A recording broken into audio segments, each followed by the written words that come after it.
sello muy especial.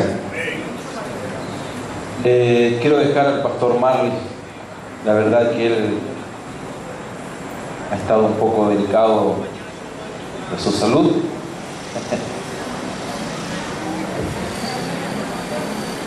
Buenas noches, hermanos.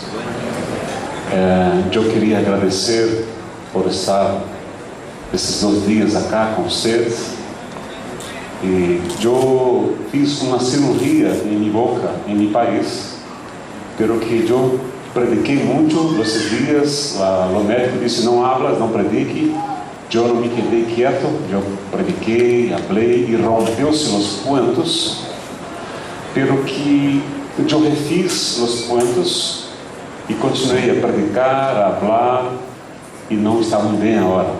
Então, se me fui a dentista acá, e ela falou a mim: 2 semanas você não pode predicar, não pode falar, porque isso é muito complicado para nós outros, porque nós outros amamos predicar a palavra de Deus. Pero eu queria agradecer a você. Eu sou brasileiro de nascimento, pero dominicano de coração.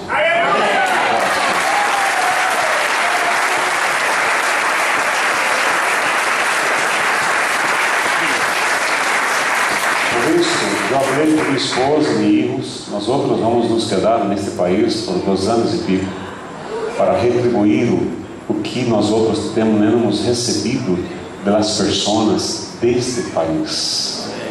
Nós outros brasileiros somos muito similar e parecido com vocês. A música, amamos a música também. Comer muito também. Nós muito parecido. Nosso povo é simples. Nossa gente de meu país é muito simples. Então, se eu me sinto em casa, fora de casa, aqui em Dominicana.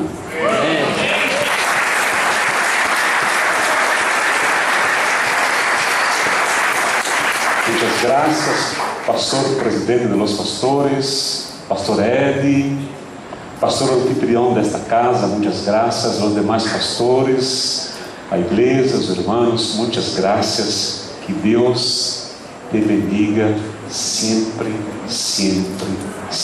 Muitas graças.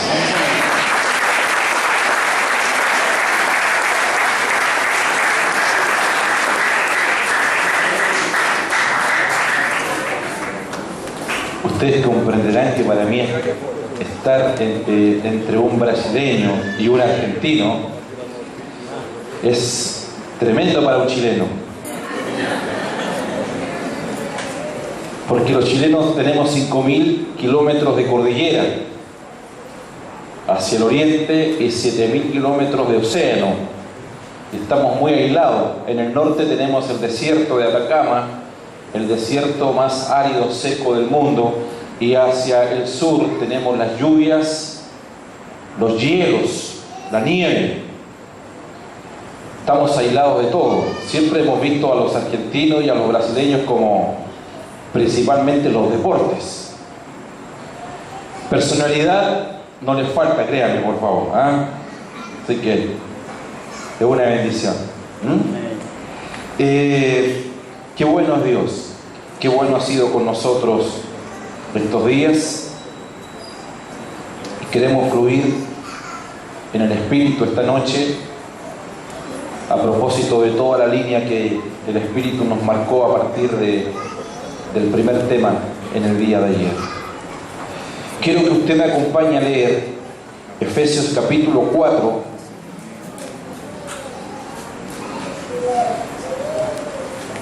Efesios capítulo 4, versículo 11, y entre que usted busca, quiero nuevamente agradecer a todo el equipo de pastores de este lugar, de esta ciudad, por la honra que nos dan, y en lo personal a mi persona, de poder ministrar. Aquí hay varias congregaciones reunidas, pastores y líderes. Me siento tremendamente honrado de poder hacerlo. Siempre quienes ministramos, y creo sumarme a los pastores presentes, uno evita introducirse en culturas, idiosincrasias internas de las congregaciones. Lo mío, en lo particular, siempre es poder desvelar principios que se encuentran en la palabra, entregárselos a ustedes, y a la vez usted, con la luz y revelación que tenga del Señor, usted verá en qué tiempo y en qué momento lo aplica. Amén. Toda palabra que no premeditada que salga de mis labios, que pueda herir susceptibilidades, pido perdón de antemano. No es el ánimo ni el espíritu de nuestra predicación. Amén. Vamos a leer Efesios capítulo 4, versículo 11 en adelante. Dice así la palabra del Señor. Y él mismo constituyó a unos apóstoles, a otros profetas, a otros evangelistas, a otros pastores y maestros, a fin de perfeccionar a los santos para la obra del ministerio, para la edificación del cuerpo de Cristo, hasta que todos lleguemos a la unidad de la fe y del conocimiento del Hijo de Dios, a un varón perfecto, a la medida de la estatura de la plenitud de Cristo, para que ya no seamos niños fluctuantes, llevados por doquiera de todo viento de doctrina, por estratagema de hombres que para engañar emplean con astucia las artimañas del error, sino que, siguiendo la verdad en amor, crezcamos en todo en aquel que es la cabeza, esto es Cristo, de quien todo el cuerpo bien concertado y unido entre sí por todas las coyunturas que se ayudan mutuamente según la actividad propia de cada miembro, recibe su crecimiento para ir edificándose en amor. Permítame una palabra de oración. Padre, ha sido bueno estos días, Señor, y que tu gracia pueda fluir durante los siguientes minutos, Señor. Nos encomendamos a la voluntad de tu Espíritu y lo declaramos esta noche en el maravilloso nombre de Jesús. Amén y amén. Antes de sentarse, abrace a 2 o a 3 esta noche y dile: este día también ha sido diseñado para ti.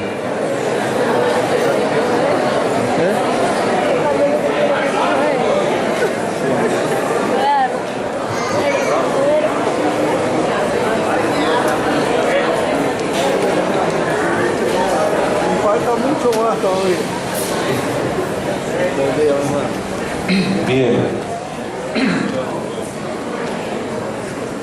Siempre en la administración hay un hilo conductor, ¿no es así? Dice que Jesús escogió, o más bien dicho, seleccionó a sus discípulos, y dice que a los discípulos luego les llamó apóstoles, hasta que finalmente converge en este texto que a los mismos que llamó luego los constituyó. Quiero liberar una palabra esta noche y decirle lo siguiente: a usted no le constituyó el hombre, a usted lo constituyó Dios.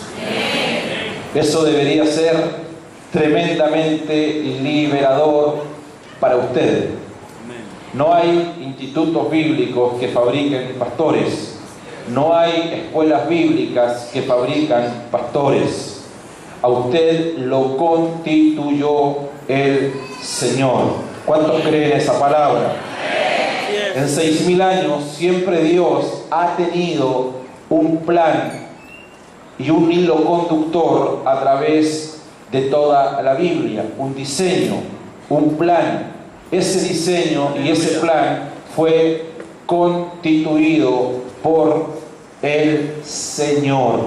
Es Dios quien constituye, y todo lo que Dios constituye debe ser respetado. Se lo repito, todo lo que Dios constituye debe inducir al temor primeramente. Todo lo que Él ha constituido merece respeto. Cuando no hay respeto, no hay temor. Y cuando no hay temor, luego pasamos a tener un diseño propio. Ayer nos indicaba el pastor Marlis cómo por 20 años, estando lejos del diseño, Jacob tuvo que volver finalmente y retomar el diseño de Dios. Ayer ministrábamos y decíamos que Dios estableció un diseño en el huerto. Cuando el hombre muere, porque es importante que usted sepa que el hombre jamás cayó. La Biblia nunca usa ese término. Adán no cayó, Adán murió. ¿Por qué murió? Porque Dios le dijo: si comes, ciertamente morirás. Él nunca cayó, él murió. Él murió en una dimensión en la cual Dios lo había establecido, que era una dimensión espiritual. Él nunca más estuvo en esa dimensión espiritual. Y esa dimensión espiritual recibe códigos o es activada por códigos divinos. ¿Cuáles eran esos códigos divinos? Esos códigos divinos funcionaban en un ambiente y en una atmósfera, y esa atmósfera es la dimensión del espíritu. Cuando el hombre muere, sale de esa dimensión del espíritu, y el hombre luego tiene un nuevo diseño, o un diseño que viene a sustituir el diseño de Dios, y opera en otros códigos, y esos códigos se denominan los 5 sentidos. ¿Me explico?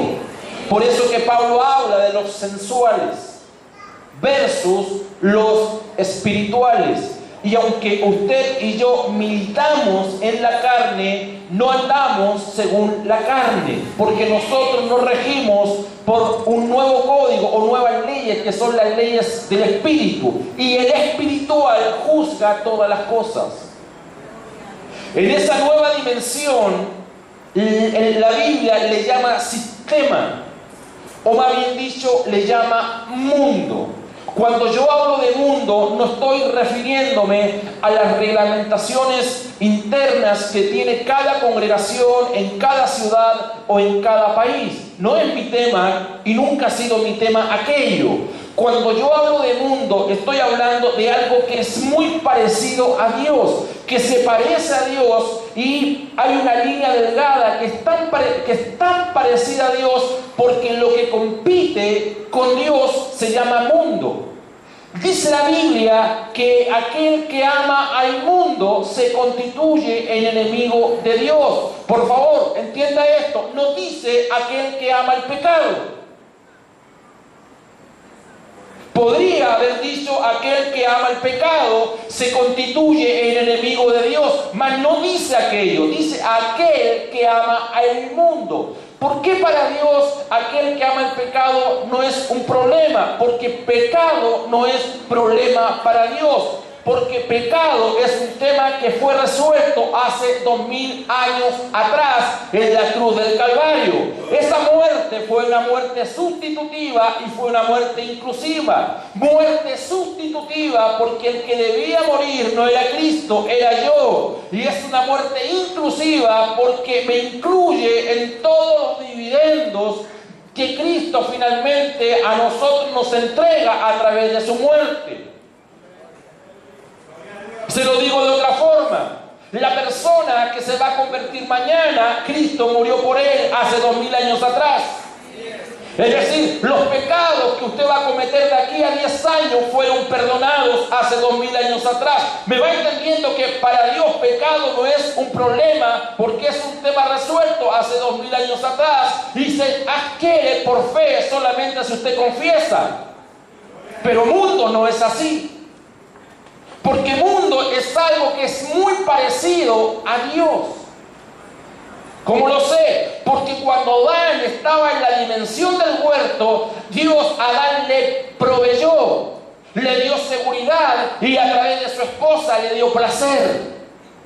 Entonces el hombre descubre a través de sus sentidos, con nuevos códigos, que yo en el mundo también tengo provisión, que en el mundo también tengo seguridad y que en el mundo también yo tengo placer. Si tengo esas tres cosas que están en el huerto, luego digo, ¿para qué quiero a Dios?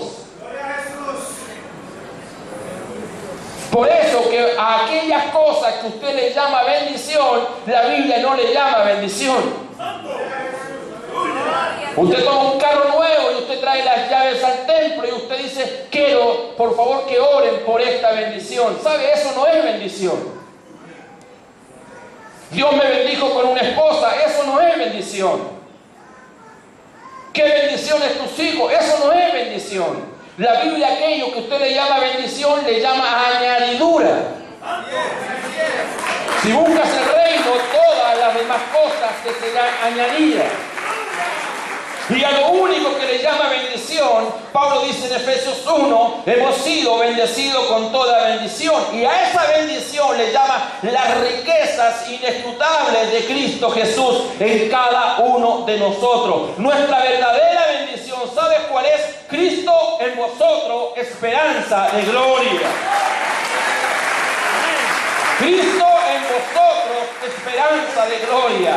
Y cuando Cristo sea manifestado en ti, luego vosotros seréis manifestados en Él. Ahora yo sé que queda la duda ahí. ¿Cómo sé que si tú tienes una casa propia, aquello no es bendición?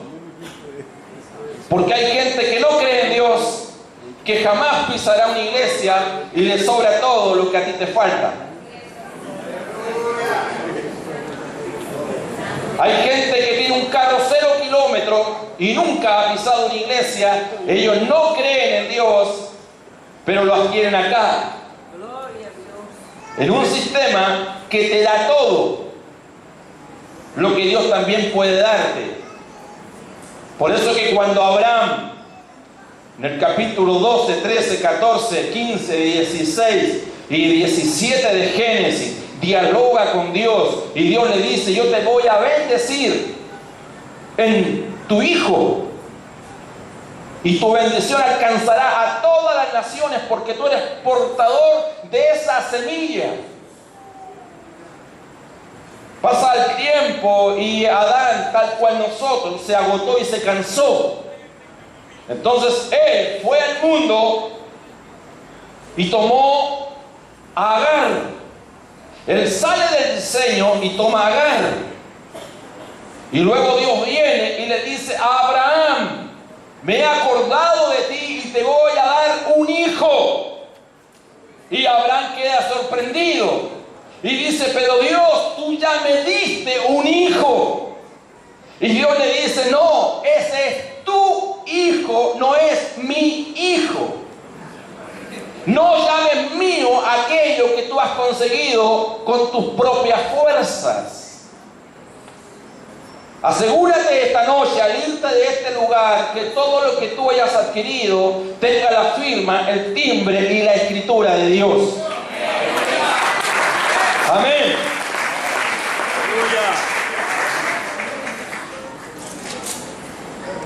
Entonces el plan B de parte de Dios es esperar casi 1000 años y levantar a Noé. Y Dios establece a Noé.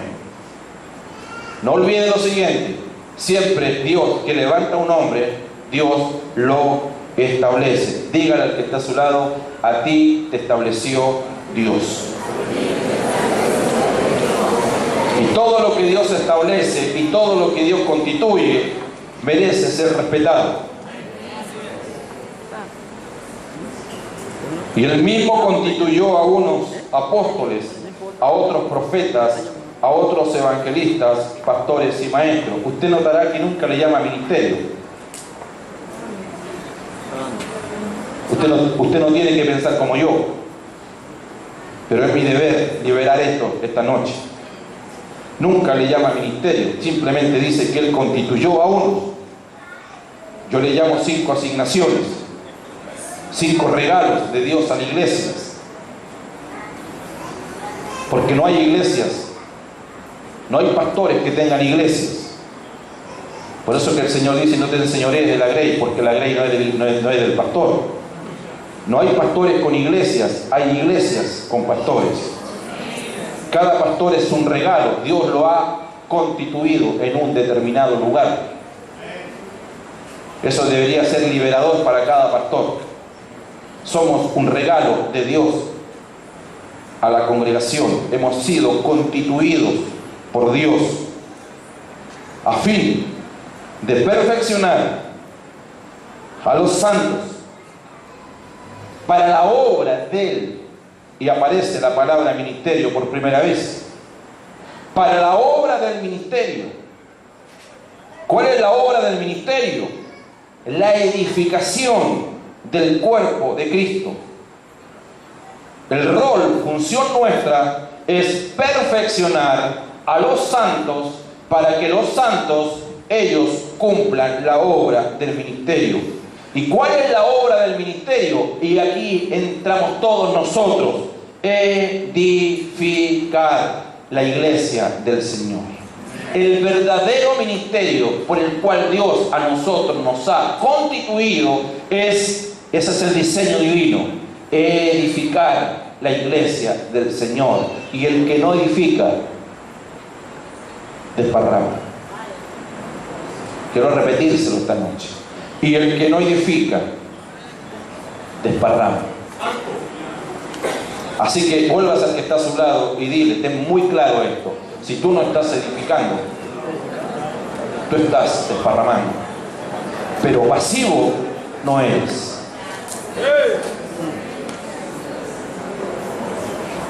Entonces, y él mismo constituyó a Noé. Del mismo modo que en Efesios dice que la obra del ministerio es una sola, que es edificar a los santos, Noé es sembrado, plantado, constituido, establecido con una sola obra. ¿Y cuál es la obra del ministerio en el tiempo de Noé? Era edificar o construir el arca. ¿Cuántas arcas eran? Una sola arca. No eran 2 arcas. No eran 10 arcas, era una sola. Y el plan, si usted, no voy a tener todo el tiempo del mundo, pero si vamos por toda la Biblia, usted se va a dar cuenta que Dios establece a un hombre, le habla cuál es la obra del ministerio, y aquel que se opone a la obra del ministerio, Dios termina sacándolo. Era muy simple salvarse en esos días. Ellos simplemente debían alinearse con el hombre de aquella era, que era Noé. ¿Cuál era la obra? Construir el arca. No había otra misión, solamente construir el arca. No habían 2 visiones, la única visión perduró por 120 años, predicando y construyendo. Predicaba y construía, en todas las esquinas. Usted notaba a un hombre anciano con un micrófono diciendo, usted ya sabe cuál es el mensaje, que venía lluvia. Y habían 50 profetas por allí que le decían a Noé que no iba a llover, que era imposible, que esa dialéctica no era conocida, porque nunca, jamás se había conocido el término lluvia, desde arriba hacia abajo, porque la tierra en esos tiempos liberaba un vapor de abajo hacia arriba. Usted entenderá que era un mensaje descontextualizado para la era. Dile al que está a tu lado, no todos creerán a este mensaje.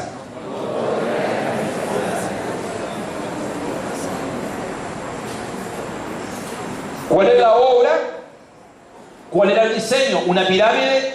No. ¿Una estatua gigante? No. Un arca. Noé navegó por las aguas y una vez que termina la lluvia, al día 40, Dios le dice a Noé que se baje. Si Noé hubiese sido latino, él hubiese arreglado el arca por dentro, de modo que se hubiese perpetuado en aquel diseño, y Dios al día 40 le dice: bájate.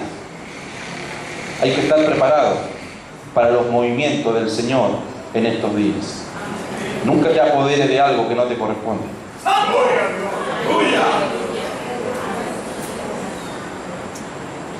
No importa cuántos años te haya demorado a construir lo que estás construyendo. Si Dios te dijo que lo construyas, tiene todo el derecho a decirte: ahora bájate. El problema nuestro es que estamos predicando mensajes que se predicaron hace 20 años atrás. Ese es el tema. Estamos predicando mensajes desalineados, descontextualizados. Y como en esta plataforma de honra, todo lo que yo digo, usted se siente obligada, comillas, a creer, no siempre es así. Y no necesariamente es así. Hay que estar alineado con los tiempos. ¿Me explico?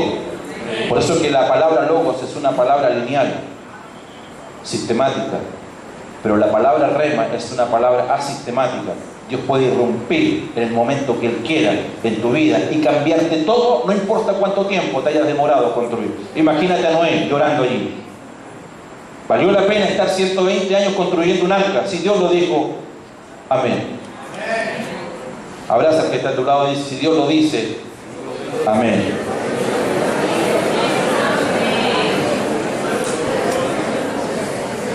Por eso es que es importante señalar 4 puntos acá. Puedes tener una iglesia, ¿lo digo o no lo digo?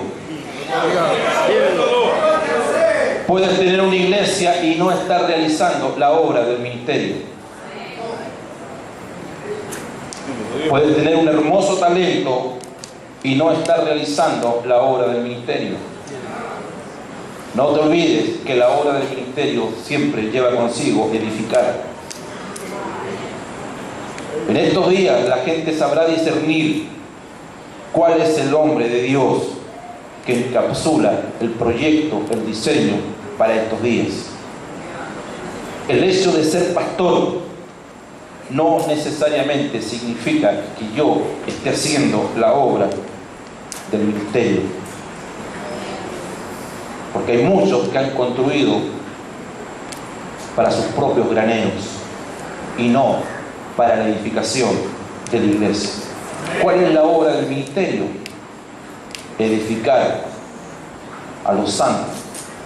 ¿De qué forma? Que Cristo sea formado en ellos.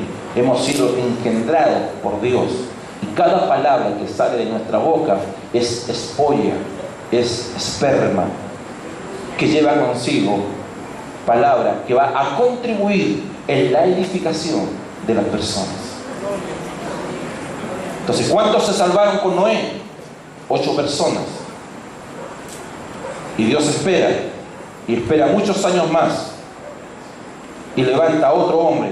Mira, Dios no tiene problema de enrollar su proyecto y su diseño hasta que aparezca un hombre que le crea a Él. Dios no tiene problema de enrollar el diseño hasta que aparezca el hombre de su era, que interprete los códigos del reino. Y Dios levanta a Noé, que fue el hombre de su época. Su hermana mayor se opone. Ella era 17 años mayor que Moisés. Y Moisés le dice a su hermana María, Miriam, le dice: ¿acaso tú crees que a mí, que yo me levanté una mañana con ganas de querer pastorear esta iglesia? A mí me constituyó el Señor. He sido establecido por Dios, No olviden, Él mismo constituyó. Y Dios le habla a Moisés y le muestra un diseño. ¿Cuál era ese diseño? El tabernáculo. ¿Cuántos tabernáculos? Uno solo. Diga conmigo, uno solo. Dios siempre es fiel a su diseño. Y le dice, ve donde Faraón y dile que deje ir a mi pueblo para que me rinda celebración en el desierto. Entonces ellos tomaron la ofrenda de Egipto, la llevaron al desierto y construyeron el tabernáculo. Entonces, ¿cuál fue la obra del ministerio en el tiempo de Moisés? Levantar el tabernáculo. Y allí comenzaron los problemas para Moisés. Traspasémoslos a estos tiempos. Lo leo. Cuando tú no sabes discernir a quién Dios ha constituido y levantado como el hombre para la época, y quién va a preservar su mensaje y su diseño para realizar la obra del ministerio, entonces tú terminas con un ministerio paralelo. Lo repito, si yo no sé discernir cuál es el hombre de la época, pero por favor, quiero señalar lo siguiente, no sé si me explico bien. No estoy personalizando en una persona. El hombre genérico. Estoy hablando con los tiempos que estamos viviendo. Con el rema que Dios está levantando en estos días. No es un hombre. Son miles de hombres en el mundo. Y cuando hablo de hombres, hablo de mujeres también. ¿Correcto? Porque al primer hombre Dios le llamó varón y hembra. Eso es genérico. Mi país es muy machista. Me encantaría que Dios sea hombre, pero Dios es Dios. ¿Correcto? Y Él dice que es una gallina criando a sus polluelos. O sea, Dios no tiene problema de asimilarse a una mujer. Dice que es el Dios del Shaddai, el Dios del seno materno. ¿Están de acuerdo conmigo? Cuando hablamos de hombre es algo genérico. Y en Cristo no hay varón ni hembra. Ninguna mujer dijo amén. Yo pensé que las mujeres iban a dar grito de júbilo por esta palabra.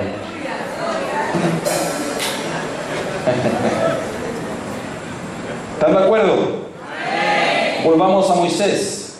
Entonces, ¿qué pasa acá? María y Aarón, que eran los hermanos mayores de Moisés, Moisés comenzó a tener sus primeros problemas con la familia en la iglesia. No sé si hay pastores acá que tienen problemas con su familia biológica en la iglesia, pero si usted los tiene, no levante su mano, por favor.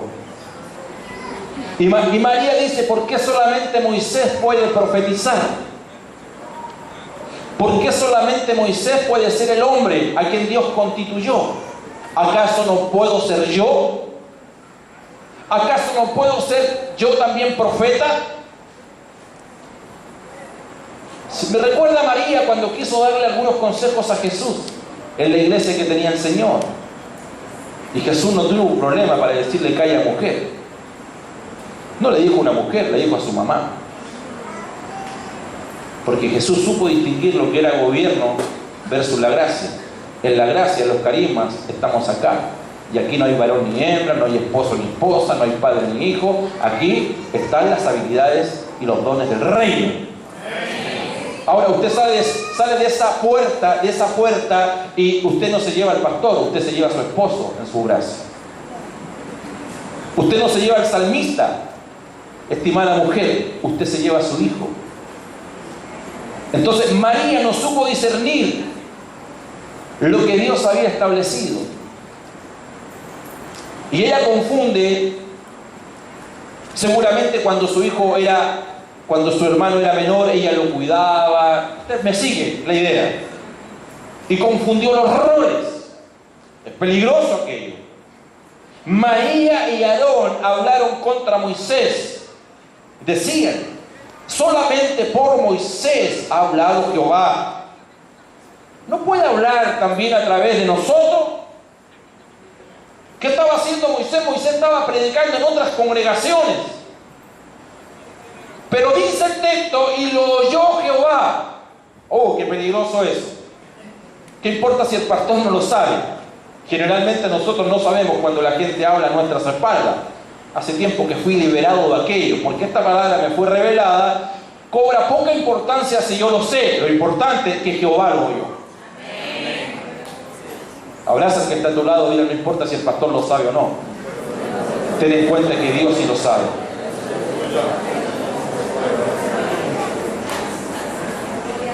Entonces Dios constituye a Moisés, le da un plano, cuál es la obra del ministerio, y le dice construye un tabernáculo. No le dice que construya 2 tabernáculos ni 3 tabernáculos, sino un tabernáculo. Y hay gente que se opone a ese diseño, y siempre la gente que se opone al diseño de Dios son los primeros en desaparecer. ¿Qué le pasa a María? Se llena de lepra.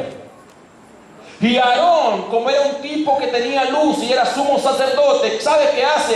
Corrió al ver a su hermana. Él dice, corre a Moisés y le pide perdón. Hermano, Moisés no tenía la más mínima idea de lo que pasaba. Una vez estaba predicando, se me acercó un joven, me dijo, pastor, yo quiero pedirle perdón porque primero no tenía la más mínima idea de quién era ese joven. Porque yo he hablado de ustedes, yo lo miraba, me preguntaba, ¿qué pasa? Y él hizo cosas. Yo no tenía ningún problema con él, pero por él le dije, hermano, estás perdonado. Así estaba Aarón. Era más la necesidad de Aarón pedirle perdón a Moisés que de Moisés, que no sabía qué estaba ocurriendo. En el diseño de Dios van a ocurrir cosas que te van a sorprender. En el diseño de Dios hay gente que cae muerta súbitamente y uno pregunta por qué murieron. En el diseño de Dios hay gente que se enferma y uno no sabe por qué se enferma.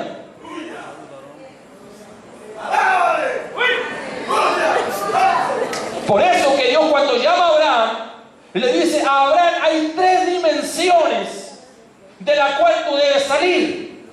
Primero, debes salir de tu tierra. Segundo, debes dejar tu parentela. Y tercero, vete de la casa de tu padre. Son 3 dimensiones en el compromiso, porque confianza y familia constituye menosprecio. ¿O no?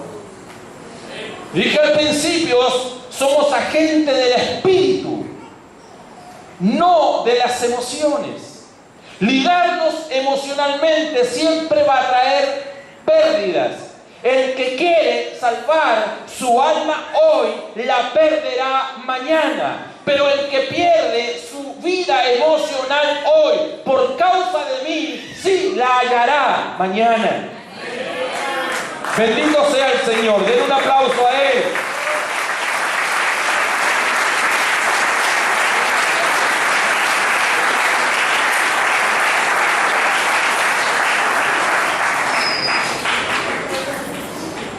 Y Aarón, como era un hombre viejo en la iglesia, ¿me entienden el término?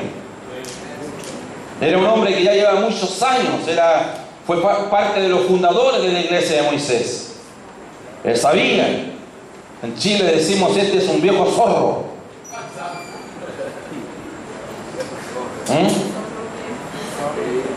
Sagaz.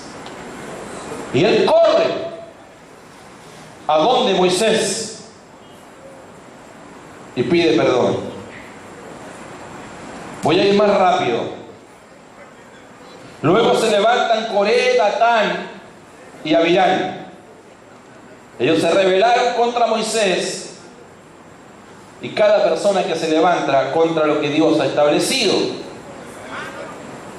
finalmente terminan desapareciendo. Y usted sabe qué pasó con ellos. Se los tragó la tierra. Aparece David, y aparece anterior a David, aparece Samuel. El pueblo presiona a Samuel porque querían un rey. Nunca estuvo en la voluntad de Dios darle rey a Israel, porque el reinado de Dios es un reinado que tiene una línea de la cual Él constituyó, y el corazón de Dios había quedado establecido para que los sacerdotes, a través de la palabra profética, pudiesen encaminar al pueblo. Pero Dios dijo: si quieren rey, les daré rey. Y Samuel llora. Y Dios le dice a Samuel: ven y les dices que no te han rechazado a ti, sino me han rechazado a mí. La pregunta es, si Dios se siente rechazado por el pueblo, la paradoja es, ¿por qué Dios aún así les da rey? Si establecer un rey ungido por Dios constituye rechazo, porque Dios aún así les da un rey. Enseñanza: Dios no te bendice porque estés en lo correcto, necesariamente. Simplemente porque Él te ama. ¿Me doy a entender? Dios no te bendice necesariamente porque tú estés en lo correcto.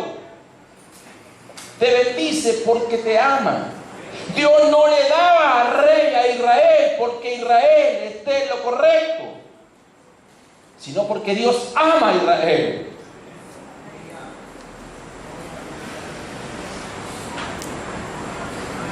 Y vienen las consecuencias. Los impuestos finalmente terminaron fulminando, las guerras. Aparece David, y David rechazó mucha sangre, al punto que cuando David le pide a Dios que quería construir el templo, por la sangre derramada, Dios se lo prohíbe. Pero David dice: pero yo quiero hacer el diseño. Y David construye el diseño, y su hijo Salomón levanta el templo. La obra del ministerio estamos hablando. El diseño de Dios, el diseño original. Hasta que llegamos finalmente. Mira, fíjate algo. Jonatán le dice a David: yo sé que tú eres el rey. Jonatán, hijo de Saúl. Jonatán tenía una percepción divina de que David sí era un hombre conforme al corazón de Dios. La pregunta es: si Jonatán sabe aquello, ¿por qué termina muriendo con su padre Saúl? ¿Sabes cuál es la incertidumbre que muchas veces tenemos cuando ministramos temas? Que hay gente dentro de las iglesias que tiene percepción que lo que se está ministrando y lo que se está predicando es correcto, porque hay algo que el Espíritu Santo está trabajando esta noche en cada uno de nosotros. No obstante, llegamos a nuestras ciudades o a nuestras realidades y seguimos haciendo lo mismo que hemos hecho durante toda la vida. ¿Sabes por qué? Porque el camino de regreso a la esencia, al diseño y al original versus lo que hemos logrado, el costo es demasiado.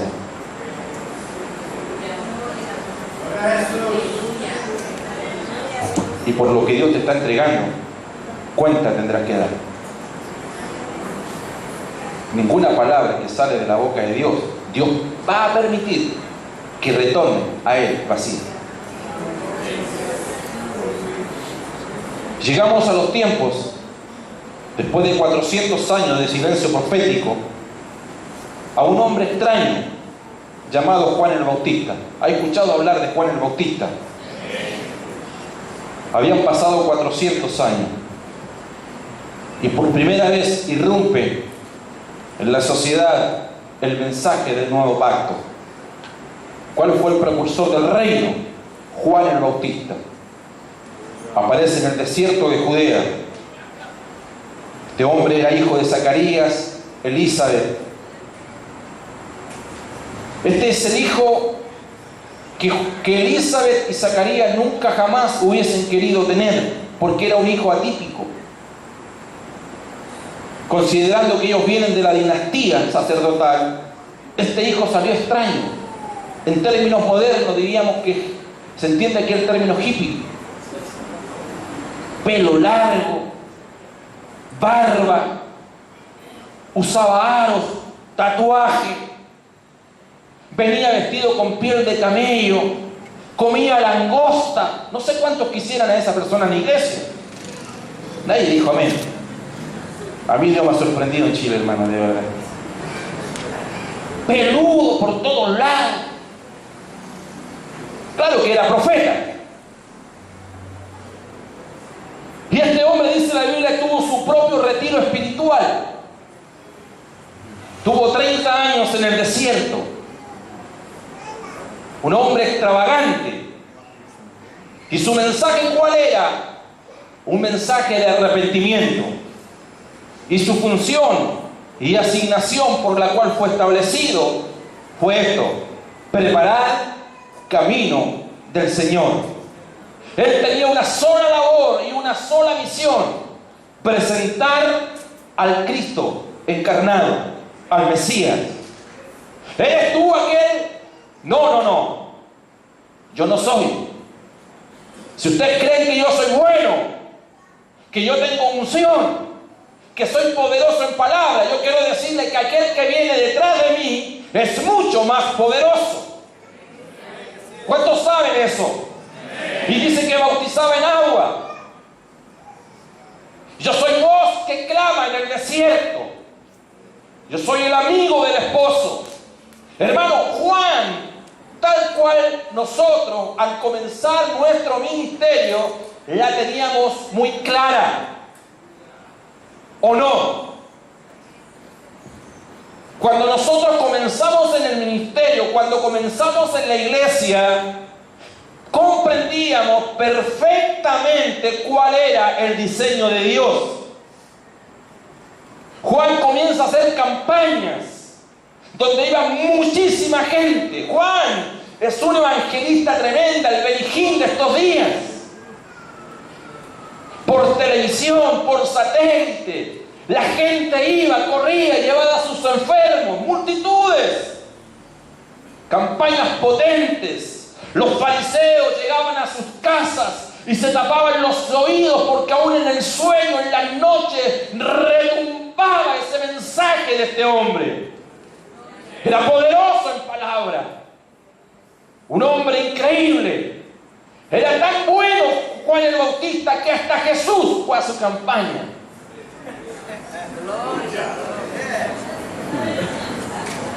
Y usted sabe que Juan era primo, mayor 6 meses que Jesús.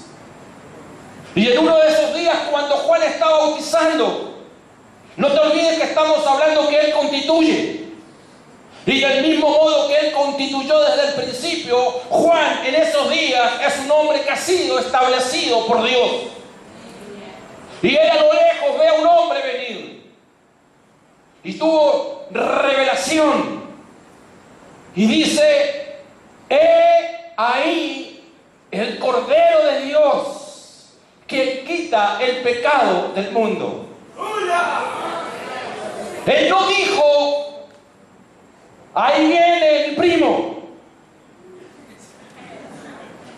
Él no dijo: ahí viene el hijo de la tía María. Él dijo: ahí viene el Cordero de Dios, a quien Dios ha establecido, a quien Dios ha constituido. Y Jesús llegó a ese lugar para ser bautizado. Y Juan le baja el complejo de latino, de esa falsa humildad que tenemos muchas veces, y le dice: ¿cómo yo te voy a bautizar? No soy digno. Y Jesús le dice: mira, yo sé lo que es autoridad y sé que tú eres el hombre que ha sido establecido por mi Padre. Entiendo perfectamente que yo soy quien te creé a ti, pero para que la palabra se cumpla y tú eres el hombre de la era en estos días, yo te respeto, así que bautízame. Le duró poco a Juan, porque cuando Jesús es bautizado, el que fue constituido es Jesús, y Juan dice: es necesario ahora que Él mengue y yo crezca. Abraza al que está a tu lado, dile: aprende a respetar los tiempos, dile.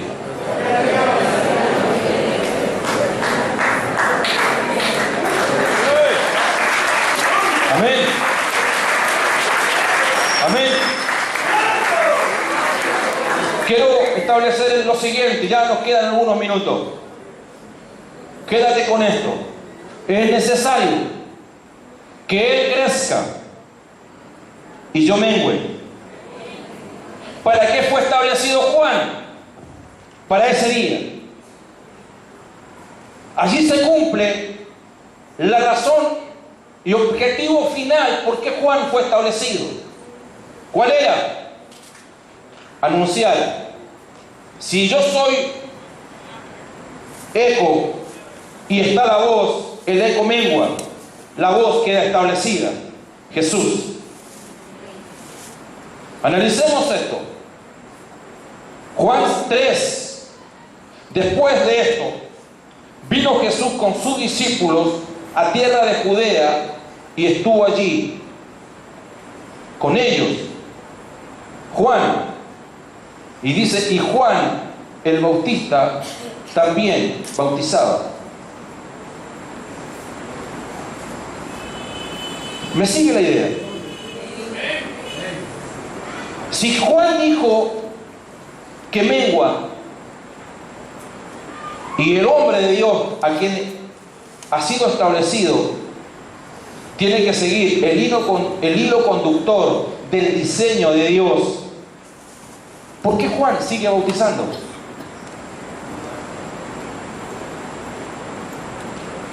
¿Qué hace Juan levantando otra iglesia?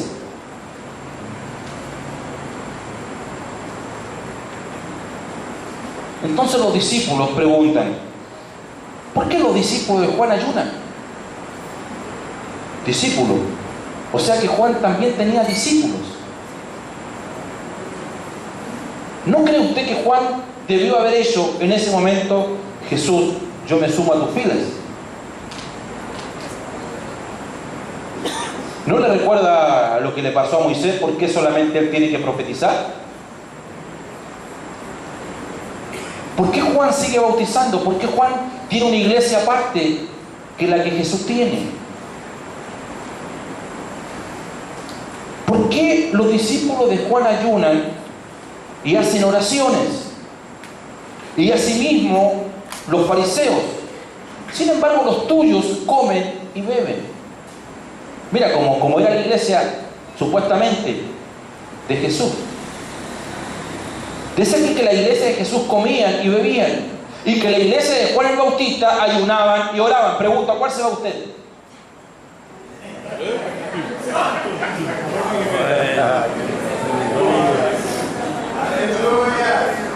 Bueno, en estos días no sé, ¿cierto?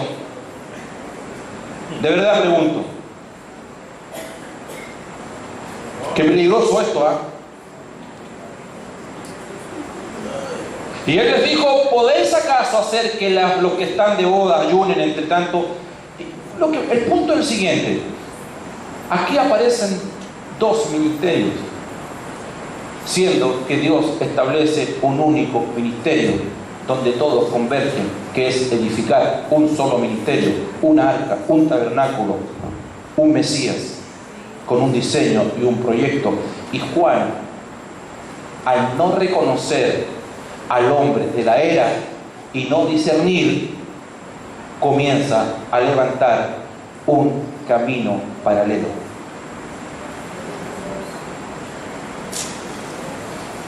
Cuando Pablo llega a Éfeso, hay un matrimonio y Pablo pregunta, ¿han oído hablar ustedes del Espíritu Santo? Del bautismo en el Espíritu Santo.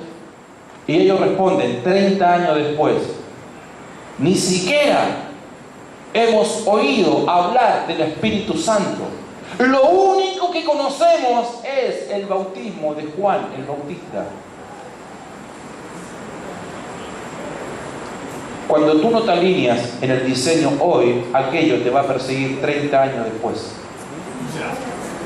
Tú entenderás que los problemas que tenemos hoy no empezaron hoy. Empezaron ayer en la iglesia. Gloria a Dios. Porque cuando una verdad no es revelada, la verdad termina siendo un concepto. Y cuando la verdad termina siendo un concepto, ¿sabes, hermano? Cada cual tiene su propia imaginación de lo que Dios dijo. Gloria a Jesús. Y nunca la palabra profética es de interpretación privada. Y hemos interpretado tantas palabras Y todo lo que estamos viviendo hoy, supuestamente en algún lugar, alguien lo enseñó, alguien lo dijo, y como nunca nadie lo ha refutado, yo lo creo y camino hoy en día, lo cual no significa que esté en lo correcto. Y si no estoy en lo correcto y soy bendecido, no necesariamente porque esté en lo correcto, porque Dios me ama. Por eso tengo esposa, por eso tengo hijos, por eso tengo iglesia. ¿Cómo decirle a Juan que está equivocado? Por eso que Dios se vale de Herodes y dice, voy a usar a Herodes para sacar al hombre que está levantando un nuevo diseño. Será mi primo. Nos cuesta menguar. Elías, el profeta, que se leyó todos los libros de Rebecca Brown, Héctor Torres, Peter Warner, Cindy Jacob. Si hay un hombre que conocía la guerra espiritual, ese es Elías. ¿Están de acuerdo? Hizo retroceder a los Baales. Al día siguiente le dio depresión y le dijo, Señor, quiero puro morirme. Y Dios dijo, este hombre es un peligro. Pero como Dios muchas veces es diplomático, le puso una limusina, un Mercedes-Benz y se lo llevó al cielo. Nosotros predicamos que se fue en honra. No, lo sacó del propósito. No importa si te sacan en un Mercedes-Benz, te están sacando de la acción profética. ¿Eh? Ahora Dios, para no tener problemas con los teólogos, se reivindica en el monte de la transfiguración y lo muestra diciendo, tranquilo, está en el cielo. O sea, no importa si te vas al cielo, el problema está aquí en la tierra, que tú no estás cumpliendo el diseño. No estoy hablando de salvación yo esta noche. Aquí no está en cuestión si nos vamos al cielo o no nos vamos al cielo. El punto es si estoy cumpliendo y estoy acorde al diseño de Dios. ¿Cómo te explicas que Juan está en la cárcel y manda a buscar a los ancianos de su iglesia, a sus discípulos, porque aún estando en la cárcel seguía controlando su iglesia?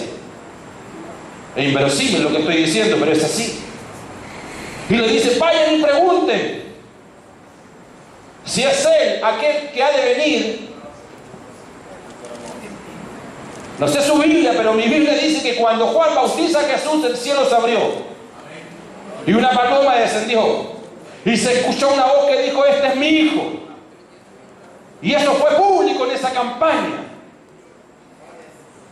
Y como alguien, a propósito de que está en la cárcel, porque Pablo también estuvo en la cárcel y Pablo cantaba himnos, pero este hombre está en la cárcel y manda a preguntar si es Él aquel que ha de venir o debemos esperar a otro. ¿Y Jesús qué estaba haciendo? Jesús estaba cumpliendo el ministerio, aquel que Dios le había constituido, por lo cual fue establecido. Por tanto, dice Lucas 7, hasta Lucas 11, dice, y Jesús siguió haciendo las cosas que estaba haciendo. ¿Qué estaba haciendo? Sanando enfermos, dándole vista a los ciegos. Gloria a Dios. Nunca usted encontrará referencias bíblicas que Jesús fue a ver a su primo Juan a la cárcel. Jesús nunca le mandó un WhatsApp. Nunca le mandó un correo electrónico.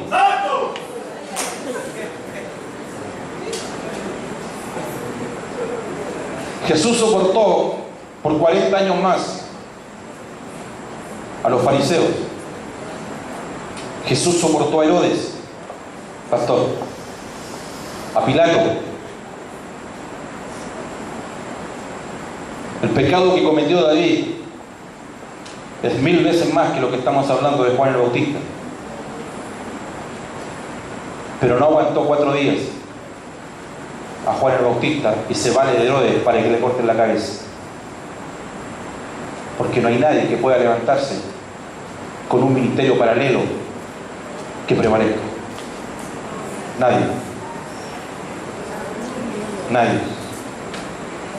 Hay un diseño único, particular y singular, que es el diseño de Dios. Y Dios no va a permitir que alguien, por el simple hecho, como hemos escuchado estos días, que porque tiene unción, va a levantar algo paralelo.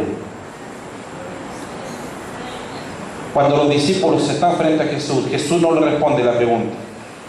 Simplemente le dice: vayan y digan a Juan que los ciegos ven, los sordos oyen, y a los pobres es anunciado el reino.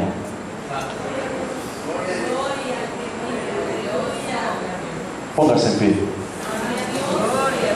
Póngase en pie. Es bueno redefinir esta noche. Redefinir en qué lugar tengo el púlpito de mi iglesia. ¡Santo! ¡Aleluya! ¡Ay, santo! El ministerio no está en los 5. El ministerio está allá. Mi función, ¿cuál es? Poder formar a los santos para la obra del ministerio. Y la obra del ministerio es, entre todos, edificar. Todo lo que no sea edificación es destrucción.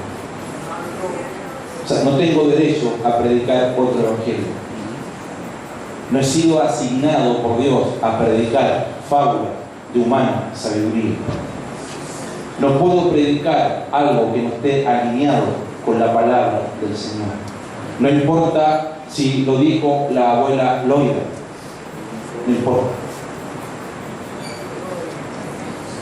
Cumple tu ministerio. Aviva el fuego del don que hay en ti. Levante sus brazos en el nombre de Jesús. Quiero dejar al profeta acá. Levante sus brazos en el nombre de Jesús. Dele gracias al Señor. Damos gracias a Dios por la palabra, por la enseñanza, la exhortación. Levante sus manos y dile: gracias, Señor. Gracias, Señor. Porque me has constituido, Señor, para servirte, para honrarte, para exaltarte. Dígale: y yo acepto la asignación que tú estableciste, Señor, en el lugar que tú me has puesto para ser un canal de bendición para nuestra sociedad, para nuestras vidas.